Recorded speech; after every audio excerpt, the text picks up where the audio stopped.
je suis Pierre Morer, je suis enseignant-chercheur à l'école d'architecture de Nancy dans le champ histoire et culture architecturale. Et puis je suis concrètement chercheur au sein du laboratoire d'histoire de l'architecture contemporaine, qui est l'un des deux laboratoires de l'école d'architecture,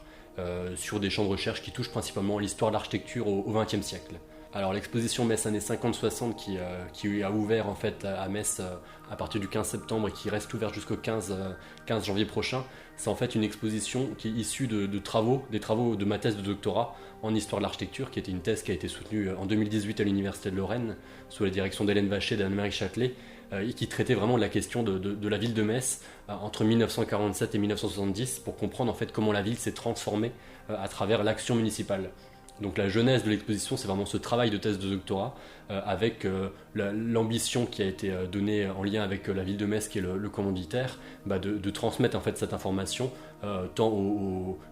personnes scientifiques qu'aux Messins. Le but c'est vraiment de donner ce propos largement à la population de sorte à ce que tout un chacun puisse découvrir un petit peu les bouleversements de la ville durant principalement ces 2 décennies, donc les années 50 et les années 60, durant lesquelles il y a eu plusieurs mouvements à la fois pour reconstruire la ville sur elle-même avec toutes les problématiques liées à la rénovation urbaine, aux différentes démolitions, reconstructions qui ont pu avoir lieu en cœur de ville, avec toutes les problématiques patrimoniales qui en découlent, et puis également une ville qui s'étend de façon tout à fait importante durant ces années qu'on appelle 30 glorieuses à plus ou moins bon titre. Voilà, il y a des discussions qui peuvent avoir lieu autour de ces questions-là. L'exposition a lieu cette année à l'occasion d'un double anniversaire, à la fois le 1er janvier 1962 qui correspond en fait à l'incorporation de 3 communes au sein de la ville de Metz, qui va permettre en fait à la ville de s'étendre et de proposer de nouveaux projets urbains, entre autres une zone à urbaniser en priorité. Et puis le second anniversaire, c'est également l'année 62, c'est celui en fait de la loi Malraux qui va venir créer les secteurs sauvegardés. Donc ça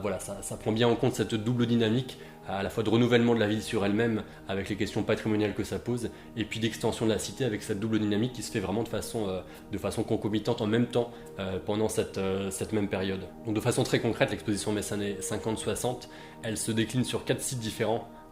qui sont répartis sur la ville de Metz. Le cœur même de l'exposition, il se trouve à la Porte des Allemands, et c'est là que va être présenté grosso modo le cœur du propos, avec toute la question liée à la modernisation, les évolutions architecturales nombreuses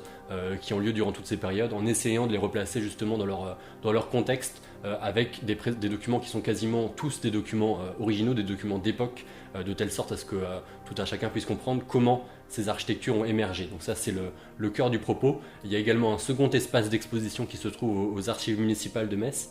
où là vont être développés 2 axes spécifiques. Tout d'abord la question de l'urbanisme et puis du développement justement de la ville durant ces décennies. Et puis le second axe, c'est celui de l'émergence d'une pensée patrimoniale avec tous les enjeux liés à cette notion de patrimoine qui commence à englober petit à petit, du fait d'une réaction à ces différentes démolitions reconstructions qui ont lieu justement durant ces années-là. Il y a cette notion de patrimoine qui commence à émerger. C'est assez intéressant de replacer justement ce contexte d'émergence. Et puis enfin, il y a 2 autres espaces d'exposition qui ont également ouvert, à savoir un premier à la bibliothèque universitaire du Solcy, où se pose vraiment la question des lieux d'enseignement. On est dans les années d'après-guerre, donc il y a eu un baby-boom assez particulier, donc il faut nécessairement créer des écoles, que ce soit des écoles maternelles, puis des primaires. À mesure que les enfants grandissent, il faut leur construire des établissements, jusqu'à l'ensemble universitaire du Solcy lui-même, qui est expliqué également dans son projet architectural. Et puis le dernier site d'exposition, c'est in situ, disons, au cœur du centre Saint-Jacques, va être expliqué en fait le processus du projet architectural et urbain pour la rénovation urbaine de cet ensemble en plein cœur de ville, pour lequel il y a eu pas mal de discussions, de débats qui ont eu lieu. Voilà, donc une exposition qui se décline sur plusieurs sites, avec